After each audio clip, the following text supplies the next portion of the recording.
ਵਾਹਿਗੁਰੂ ਜੀ ਕਾ ਖਾਲਸਾ ਸ਼੍ਰੀ ਵਾਹਿਗੁਰੂ ਜੀ ਕੀ ਫਤਿਹ। ਅੱਜ ਆਪਾਂ ਸਿੱਖ ਕੌਮ ਨਾਲ ਸੰਬੰਧਿਤ ਇਤਿਹਾਸਿਕ ਯਾਦਗਾਰਾਂ ਵਿੱਚੋਂ ਬਹੁਤ ਹੀ ਅਭੁੱਲ ਯਾਦਗਾਰ ਬਾਰੇ ਗੱਲ ਕਰਾਂਗੇ। ਇਸ ਅਭੁੱਲ ਯਾਦਗਾਰ ਨੂੰ ਕਿਤੇ ਨਾ ਕਿਤੇ ਸਾਂਭ ਸੰਭਾਲ ਪੱਖੋਂ ਅਣਦੇਖਾ ਕੀਤਾ ਗਿਆ ਲੱਗਦਾ ਹੈ। ਅੱਜ ਵੀ ਹਵੇਲੀ ਸੁੰਨਸਾਨ ਪਈ ਹੈ, ਛੋਟੇ ਸਾਹਿਬਜ਼ਾਦਿਆਂ ਦੀ ਪਹਿਚਾਣ ਪਈ ਹੈ।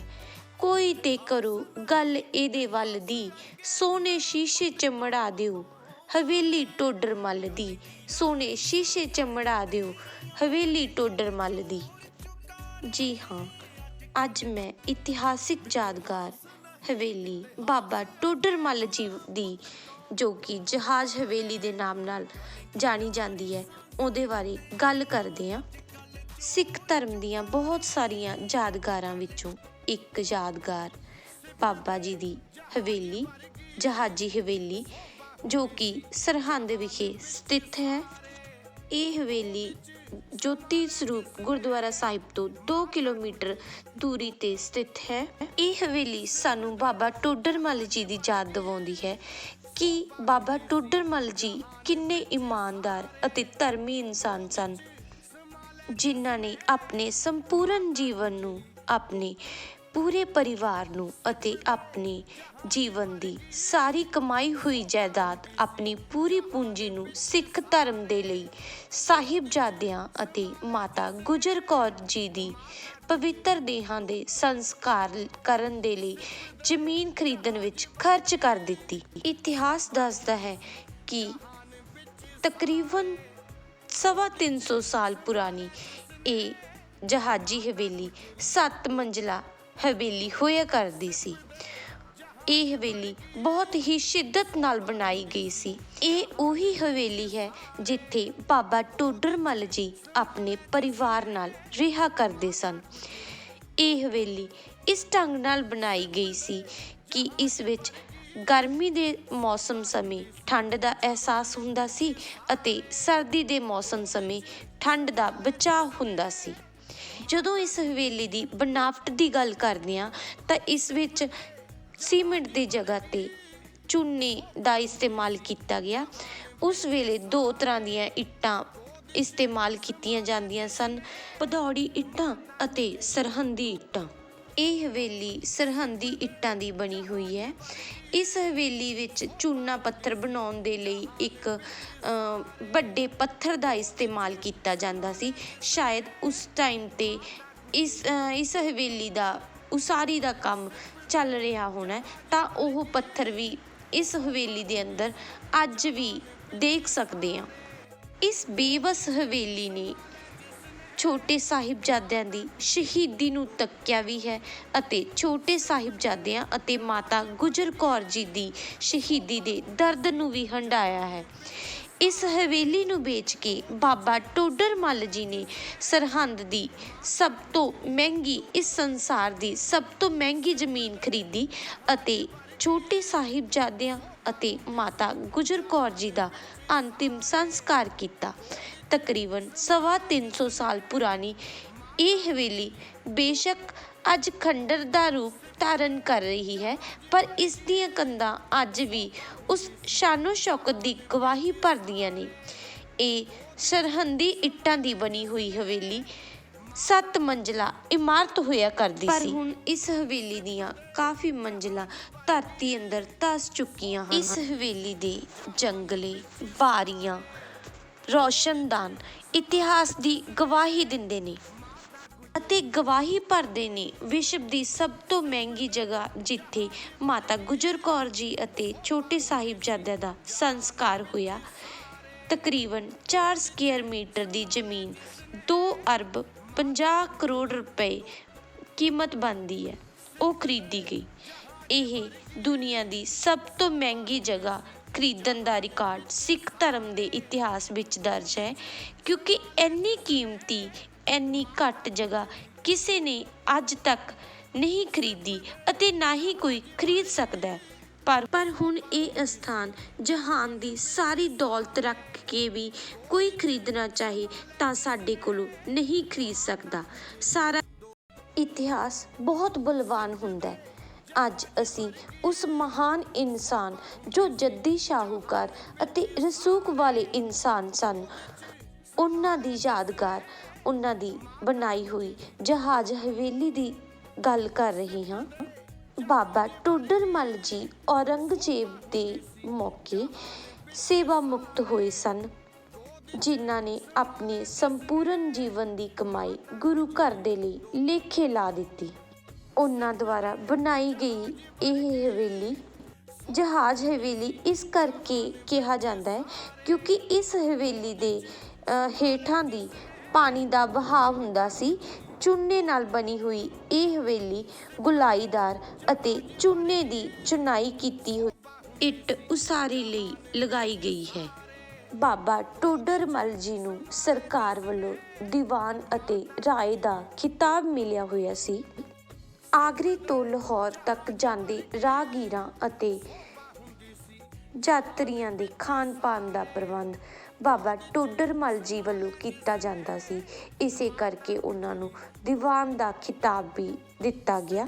ਹੁਣ ਇਸ ਹਵੇਲੀ ਦੇ 2 ਹਿੱਸੇ ਹੋ ਚੁੱਕੇ ਹਨ, ਪਰ ਕਿਸੇ ਵੇਲੇ ਇਹ ਹਵੇਲੀ ਆਪਸ ਦੇ ਵਿੱਚ ਦੋਨੋਂ ਪਾਰਟ ਸੀ ਜਿਹੜੇ ਉਹ ਜੁੜੇ ਹੋਏ ਸਨ। ਹਵੇਲੀ ਦੇ ਹੇਠਾਂ ਪਾਣੀ ਦਾ ਵਹਾਅ ਹੋਣ ਕਰਕੇ ਅਤੇ ਇਸ ਨੂੰ ਜਹਾਜ਼ ਦੀ ਸ਼ੇਪ ਦੇਣ ਕਰਕੇ ਇਸ ਨੂੰ ਜਹਾਜ਼ੀ ਹਵੇਲੀ ਦਾ ਨਾਮ ਦਿੱਤਾ ਗਿਆ ਸੀ। ਇਹ ਹਵੇਲੀ ਭਾਵੇਂ ਖੰਡਰ ਦਾ ਰੂਪ ਧਾਰਨ ਕਰ ਚੁੱਕੀ ਹੈ, ਪਰ ਇਸ ਦੀਆਂ ਕੰਧਾਂ ਅੱਜ ਵੀ ਮਜ਼ਬੂਤ ਹਨ ਅਤੇ ਬਾਬਾ ਟੋਡਰ ਮੱਲ ਜੀ ਦੀ ਅਮੀਰੀ ਅਤੇ ਉਹਨਾਂ ਦੀ ਧਰਮੀ ਇਨਸਾਨ ਹੋਣ ਦੀ ਗਵਾਹੀ ਭਰਦੀਆਂ ਹਨ। ਮੇਰੀ ਸਿੱਖ ਸੰਗਤ ਅੱਗੇ ਬੇਨਤੀ ਹੈ ਕਿ ਜਦੋਂ ਵੀ ਤੁਸੀਂ ਸਰਹੰਦ ਜਾਓ ਤਾਂ ਇਸ ਇਤਿਹਾਸਿਕ ਅਤੇ ਬਹੁਤ ਹੀ ਅਭੁੱਲ ਯਾਦ ਬਾਬਾ ਟੋਡਰ ਮੱਲ ਜੀ ਦੀ ਜਹਾਜ਼ ਹਵੇਲੀ ਦੇ ਦਰਸ਼ਨ ਜ਼ਰੂਰ ਕਰਨ, ਜੋ ਸਾਡੇ ਇਤਿਹਾਸ ਦਾ, ਸਾਡੇ ਸਿੱਖ ਇਤਿਹਾਸ ਦਾ ਅਟੁੱਟ ਅੰਗ ਹਨ। ਭਾਵੇਂ ਅੱਜ ਇਹ ਹਵੇਲੀ ਉਸ ਰੂਪ ਵਿੱਚ ਨਹੀਂ ਹੈ, ਪਰ ਇਹ ਸਾਡੇ ਇਤਿਹਾਸ ਦੀ ਯਾਦ ਦਿਵਾਉਂਦੀਆਂ ਹਨ, ਸਾਡੇ ਅਮੀਰ ਵਿਰਸੇ ਦੀ ਯਾਦ ਦਿਵਾਉਂਦੀਆਂ ਹਨ ਕਿ ਸਾਡੇ ਇਤਿਹਾਸ ਵਿੱਚ ਕਿੰਨੇ ਅਮੀਰ ਅਤੇ ਕਿੰਨੇ ਆਪਣਾ ਆਪ ਕੁਰਬਾਨ ਕਰਨ ਵਾਲੇ ਸ਼ਰਧਾਲੂ ਮੌਜੂਦ ਸਨ। ਬਾਬਾ ਟੋਡਰ ਮੱਲ ਜੀ ਦਾ ਨਾਮ ਹਮੇਸ਼ਾ ਸੁਨਹਿਰੀ ਅੱਖਰਾਂ ਦੇ ਵਿੱਚ ਦਰਜ ਰਹੇਗਾ। ਪੂਰੀ ਕੌਮ ਬਾਬਾ ਟੋਡਰ ਮੱਲ ਜੀ ਦਾ ਦੇਣ ਨਹੀਂ ਦੇ ਸਕਦੀ। 13 ਪੋਹ ਨੂੰ ਸ਼ਹਾਦਤ ਤੋਂ ਬਾਅਦ ਬਾਬਾ ਟੋਡਰ ਮੱਲ ਜੀ ਨੇ ਹਕੂਮਤ ਕੋਲੋਂ ਇੰਨੀ ਮਹਿੰਗੀ ਜਗ੍ਹਾ ਖਰੀਦ ਕੇ ਪਵਿੱਤਰ ਦੇਹਾਂ ਦਾ ਸੰਸਕਾਰ ਕੀਤਾ, ਜਿਨ੍ਹਾਂ ਨੇ ਮਹਾਨ ਇਹ ਸੇਵਾ ਨਿਭਾਈ ਹੈ, ਸ਼ਾਇਦ ਹੋਰ ਕੋਈ ਨਹੀਂ ਨਿਭਾ ਸਕਦਾ ਸੀ। ਇਸ ਲਈ ਕੌਮ ਉਹਨਾਂ ਦੀ ਹਮੇਸ਼ਾ ਹੀ ਕਰਜ਼ਦਾਰ ਰਹੇਗੀ। ਇਤਿਹਾਸ ਦੱਸਦਾ ਹੈ ਕਿ 7 ਮੰਜ਼ਿਲਾ ਹਵੇਲੀ ਦੇ ਅੰਦਰ ਭੋਰਾ ਵੀ ਬਣਿਆ ਹੋਇਆ ਸੀ। ਬਾਬਾ ਟੋਡਰ ਮੱਲ ਜੀ ਸੋਨੇ ਦੇ ਵਪਾਰੀ ਸਨ ਅਤੇ ਉਹ ਆਪਣਾ ਜੋ ਵੀ ਸੋਨੇ ਦਾ ਸਮਾਨ ਸੀ ਉਹ ਹੇਠਲੀ ਮੰਜ਼ਿਲ ਜਾਣੀ ਕਿ ਭੋਰੇ ਵਿੱਚ ਰੱਖਦੇ ਸਨ।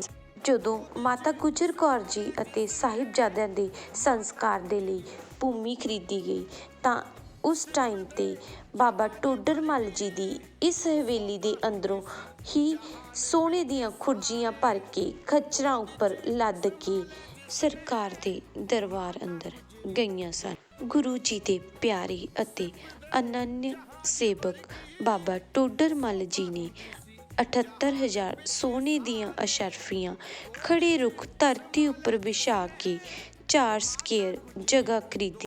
ਇਤਿਹਾਸ ਦੱਸਦਾ ਹੈ ਕਿ ਕਿਸੇ ਵੇਲੇ ਸ਼੍ਰੀ ਗੁਰੂ ਤੇਗ ਬਹਾਦਰ ਜੀ ਜਦੋਂ ਬਾਬਾ ਟੋਡਰ ਮੱਲ ਜੀ ਨੂੰ ਮਿਲੇ ਸਨ ਤਾਂ ਬਾਬਾ ਟੋਡਰ ਮੱਲ ਜੀ ਨੇ ਗੁਰੂ ਜੀ ਨੂੰ ਬੇਨਤੀ ਕੀਤੀ ਸੀ ਕਿ ਕੋਈ ਸੇਵਾ ਬਖਸ਼ੋ, ਤਾਂ ਸ਼੍ਰੀ ਗੁਰੂ ਤੇਗ ਬਹਾਦਰ ਜੀ ਨੇ ਭਾਈ ਟੋਡਰ ਮੱਲ ਜੀ ਨੂੰ ਕਿਹਾ ਕਿ ਸਮਾਂ ਆਵੇਗਾ ਤੁਹਾਡੇ ਤੋਂ ਵੱਡੀ ਸੇਵਾ ਲਵਾਂਗੇ। ਸ਼੍ਰੀ ਗੁਰੂ ਤੇਗ ਬਹਾਦਰ ਜੀ ਦੇ ਬਚਨਾਂ ਅਨੁਸਾਰ ਬਾਬਾ ਟੋਡਰ ਮੱਲ ਜੀ ਨੇ ਸੇਵਕ ਹੋਣ ਦਾ ਸਬੂਤ ਦਿੱਤਾ ਅਤੇ ਜੋ ਸੇਵਾ ਸ਼੍ਰੀ ਗੁਰੂ ਤੇਗ ਬਹਾਦਰ ਜੀ ਲੈਣਾ ਚਾਹੁੰਦੇ ਸਨ ਉਹ ਪੂਰੇ ਤਨ ਮਨ ਧਨ ਦੇ ਨਾਲ ਨਿਭਾਈ। ਇਹ ਸਾਡੇ ਕੋਲੇ ਬਾਬਾ ਟੋਡਰ ਮੱਲ ਜੀ ਦੀ ਅਨਮੋਲ ਨਿਸ਼ਾਨੀ ਹੈ, ਜਿਸ ਦੀ ਸਾਂਭ ਸੰਭਾਲ ਦੀ ਜ਼ਿੰਮੇਵਾਰੀ ਪੂਰੇ ਸਿੱਖ ਸੰਗਤ ਦੀ ਬਣਦੀ ਹੈ ਅਤੇ ਇਸ ਦੀ ਰੱਖਿਆ ਕਰਨਾ ਸਾਡਾ ਧਰਮ ਹੈ। ਇਸ ਦੀ ਸਾਂਭ ਸੰਭਾਲ ਕਰਨਾ ਸਾਡੀ ਜ਼ਿੰਮੇਵਾਰੀ ਬਣਦੀ ਹੈ। ਇਸ ਦਾ ਰੱਖ ਰਖਾਵ ਕਰਨਾ ਸਾਡਾ ਪਰਮ ਕਰਤੱਵ ਹੈ। ਮੈਂ ਸਰਕਾਰ ਨੂੰ ਅਤੇ ਸ਼੍ਰੋਮਣੀ ਗੁਰਦੁਆਰਾ ਪ੍ਰਬੰਧਕ ਕਮੇਟੀ ਨੂੰ ਬੇਨਤੀ ਕਰਦੀ ਹਾਂ ਕਿ ਇਸ ਦੀ ਸਾਂਭ ਸੰਭਾਲ ਕੀਤੀ ਜਾਵੇ ਅਤੇ ਬਾਬਾ ਟੋਡਰ ਮੱਲ ਜੀ ਦੀ ਇਸ ਨਿਸ਼ਾਨੀ ਨੂੰ ਸਹੇਜ ਕੇ ਰੱਖਿਆ ਜਾਵੇ, ਤਾਂ ਜੋ ਆਉਣ ਵਾਲੀਆਂ ਪੀੜ੍ਹੀਆਂ ਇਸ ਇਤਿਹਾਸਿਕ ਸਥਾਨ ਦੇ ਦਰਸ਼ਨ ਕਰ ਸਕਣ ਅਤੇ ਸਾਡੇ ਅਮੀਰ ਵਿਰਸੇ ਦੇ ਨਾਲ, ਸਾਡੇ ਅਮੀਰ ਇਤਿਹਾਸ ਦੇ ਨਾਲ ਜੁੜੇ ਰਹਿਣ। ਜੁਗਾਂ ਜੁਗਾਂ ਤੱਕ ਗੱਲਾਂ ਹੋਣਗੀਆਂ ਤੇਰੀ ਸਿੱਖੀ ਅਤੇ ਖੰਡੇ ਦੀ ਧਾਰ ਦੀਆਂ, ਛੋਟੀ ਉਮਰੇ ਖੂਨ ਨਾਲ ਰੰਗ ਦਿੱਤੀਆਂ ਸਾਹਿਬਜ਼ਾਦਿਆਂ ਇੱਟਾਂ ਦੀਵਾਰਾਂ ਦੀਆਂ। ਕਿੱਥੋਂ ਸ਼ੁਰੂ ਕਰਾਂ ਕਿੱਥੋਂ ਖਤਮ ਕਰਾਂ, ਲੰਬੀਆਂ ਕਹਾਣੀਆਂ ਅਜੀਤ ਅਤੇ ਜੁਝਾਰ ਦੀਆਂ, ਰਹਿੰਦੀ ਦੁਨੀਆ ਤੱਕ ਬਾਤਾਂ ਪੈਣਗੀਆਂ ਕਲਗੀ ਵਾਲਿਆ ਤੇਰੇ ਪਰਿਵਾਰ ਦੀਆਂ। ਜੁਗਾਂ ਜੁਗਾਂ ਤੱਕ ਬਾਤਾਂ ਪੈਣਗੀਆਂ ਸਿੱਖ ਧਰਮ ਲਈ ਕੁਰਬਾਨੀ ਦੇਣ ਵਾਲਿਆਂ ਮਹਾਨ ਇਨਸਾਨਾਂ ਦੀਆਂ। ਸੱਚਿਆਂ ਦੀ, ਗੁਣਾਂ ਵਾਲਿਆਂ ਦੀ ਕਦਰ ਗੁਰੂ ਨਾਨਕ ਦੇ ਘਰ ਵਿੱਚ ਹਮੇਸ਼ਾ ਹੁੰਦੀ ਹੈ। ਬੇਸ਼ੱਕ ਫਿਰਕਾ ਜੋ ਵੀ ਹੋਵੇ, ਹਰ ਧਰਮ ਦੇ ਵਿੱਚ ਚੰਗੇ ਇਨਸਾਨ ਵੀ ਹੁੰਦੇ ਹਨ, ਮਾੜੇ ਇਨਸਾਨ ਵੀ ਹੁੰਦੇ ਹਨ। ਨਾ ਤਾਂ ਸਾਰੇ ਇਨਸਾਨ ਚੰਗੇ ਹੁੰਦੇ ਹਨ, ਨਾ ਸਾਰੇ ਇਨਸਾਨ ਮਾੜੇ ਹੁੰਦੇ ਹਨ। ਇੱਕ ਪਾਸੇ ਮੁਗਲ ਔਰੰਗਜ਼ੇਬ ਤੇ ਵਜ਼ੀਰ ਖਾਂ ਹੈ, ਦੂਜੇ ਪਾਸੇ ਭਾਈ ਗਵੀ ਖਾਂ ਜੀ ਅਤੇ ਭਾਈ ਨਵੀ ਖਾਂ ਜੀ ਹੈ। ਇੱਕ ਪਾਸੇ ਮੁਗਲ ਬਾਦਸ਼ਾਹ ਔਰੰਗਜ਼ੇਬ ਅਤੇ ਵਜ਼ੀਰ ਖਾਂ ਹੈ, ਦੂਜੇ ਪਾਸੇ ਭਾਈ ਗਵੀ ਖਾਂ ਜੀ, ਭਾਈ ਨਵੀ ਖਾਂ ਜੀ ਤੇ ਕੋਟਲਾ ਨਿਹੰਗ ਖਾਂ ਜੀ ਹਨ। ਇੱਕ ਪਾਸੇ ਗੰਗੂ ਬ੍ਰਾਹਮਣ ਹੈ, ਜਿਸ ਨੇ ਲਾਲਚ ਕਰਕੇ ਮਾਤਾ ਜੀ ਅਤੇ ਸਾਹਿਬਜ਼ਾਦਿਆਂ ਨੂੰ ਗ੍ਰਿਫਤਾਰ ਕਰਵਾ ਕੇ ਸ਼ਹੀਦ ਕਰਾਇਆ ਇਨਾਮ ਪ੍ਰਾਪਤ ਕਰਨ ਦੇ ਲਈ। ਦੂਸਰੇ ਪਾਸੇ ਦਿਲ ਤੇ ਜ਼ਮੀਰ ਦੇ ਧਨੀ ਬਾਬਾ ਟੋਡਰ ਮੱਲ ਜੀ ਹਨ, ਜਿਨ੍ਹਾਂ ਨੇ ਸਾਰੀ ਆਪਣੇ ਜੀਵਨ ਦੀ ਕਮਾਈ ਗੁਰੂ ਪਰਿਵਾਰ ਦੇ ਲਈ ਨਿਸ਼ਾਵਰ ਕਰ ਦਿੱਤੀ ਅਤੇ ਉਹ ਹਮੇਸ਼ਾ ਲਈ ਅਮਰ ਹੋ ਗਏ। ਇੱਥੇ ਤਾਂ ਕਰਮ ਆਪੋ ਆਪਣੇ ਹਨ, ਸਭ ਦੇ ਕਰਮਾਂ ਦੇ ਆਧਾਰ ਤੇ ਲੇਖਾ ਹੈ। ਅੰਦਰ ਮੈਲਾ ਹੈ ਜਾਂ ਉਜਲਾ ਹੈ, ਇਸ ਦੇ ਆਧਾਰ ਤੇ ਲੇਖਾ ਹੈ। ਰੱਬ ਦੇ ਦਰ ਤੇ, ਖੁਦਾ ਦੇ ਦਰ ਤੇ, ਸੱਚੇ ਦਰਬਾਰ ਅੰਦਰ ਸੱਚੇ ਇਨਸਾਨਾਂ ਦੀ ਕਦਰ ਜ਼ਰੂਰ ਪੈਂਦੀ ਹੈ। ਵਾਹਿਗੁਰੂ ਜੀ ਕਾ ਖਾਲਸਾ, ਸ਼੍ਰੀ ਵਾਹਿਗੁਰੂ ਜੀ ਕੀ ਫਤਿਹ। ਮੇਰੀ ਇਹ ਛੋਟੀ ਜਿਹੀ ਕੋਸ਼ਿਸ਼ ਕਿ ਮੈਂ ਅਲੱਗ-ਅਲੱਗ ਥਾਵਾਂ ਤੋਂ ਜਾਣਕਾਰੀ ਇਕੱਠੀ ਕਰਕੇ ਤੁਹਾਡੇ ਤੱਕ ਪਹੁੰਚਾ ਸਕਾਂ। ਇਹ ਵੀਡੀਓ ਕਿਸ ਤਰ੍ਹਾਂ ਦੀ ਲੱਗੀ ਤੁਸੀਂ ਕਮੈਂਟ ਬਾਕਸ ਵਿੱਚ ਜ਼ਰੂਰ ਲਿਖਣਾ। ਨਾਲ ਦੀ ਨਾਲ ਵੀਡੀਓ ਨੂੰ ਲਾਈਕ, ਸ਼ੇਅਰ ਅਤੇ ਸਬਸਕ੍ਰਾਈਬ ਜ਼ਰੂਰ ਕਰ ਲੈਣਾ ਮੇਰੇ ਚੈਨਲ ਨੂੰ, ਤਾਂ ਜੋ ਨਵੀਆਂ ਵੀਡੀਓਜ਼ ਦਾ ਤੁਹਾਨੂੰ ਪਤਾ ਲੱਗ ਸਕੇ। ਵਾਹਿਗੁਰੂ ਜੀ ਕਾ ਖਾਲਸਾ, ਸ਼੍ਰੀ ਵਾਹਿਗੁਰੂ ਜੀ ਕੀ ਫਤਿਹ।